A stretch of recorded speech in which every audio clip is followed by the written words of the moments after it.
Hi Shweta. Hi. In case உங்கள் X திரும்ப comeback கொடுத்தா நீங்கள் என்ன சொல்ல நினைக்கிறீங்க? ஏன் விட்டுட்டு போனான்னு ஃபர்ஸ்ட் கேள்வி கேட்பேன். சுயமாக யோசிக்க சொல்லுவேன். ஏன்னா மற்றவங்க பேச்சு கேட்டு தான் எங்கள் பிரேக்கப்பே ஆச்சு. ஸோ அதை ஃபேஸ் பண்ண தைரியம் இல்லாத ஒரு பர்சனாக இருக்கும். எவ்வளோ செலவு பண்ணீங்க? நாங்கள் ஒரு 3 years இருக்கும். காலேஜ் டைமில் பண்ணோம். கட்டின ஒர்க் போகும்போது அவனும் பிரேக்கப் பண்ணிட்டு போயிட்டான் அந்த டைமில்.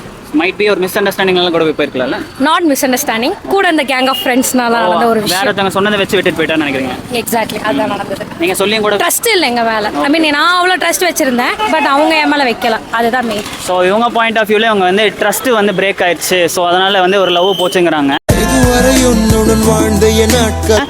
ஸோ அதான் மக்களே, ட்ரஸ்ட்டு லவ் ஸ்ட்ராங்காக பில்ட் பண்ணிக்கிங்க. கண்டிப்பாக லவ் வந்து ரொம்ப வருஷம் ட்ராவல் பண்ணி போகிறவங்களுக்கு ரொம்ப யூஸ் ஆகும். நம்புங்க உங்கள் காதலனையும் உங்கள் காதலி. Thank you so much for watching this video. Until it's bye from உங்கள் வீச்சு சந்தோஷ் அண்ட் ஸ்வேதா. சீக்கிரம் ஒரு நல்ல பாய் ஃப்ரெண்ட் கிடைக்க எங்களோட விஷஸ். தேங்க்யூ.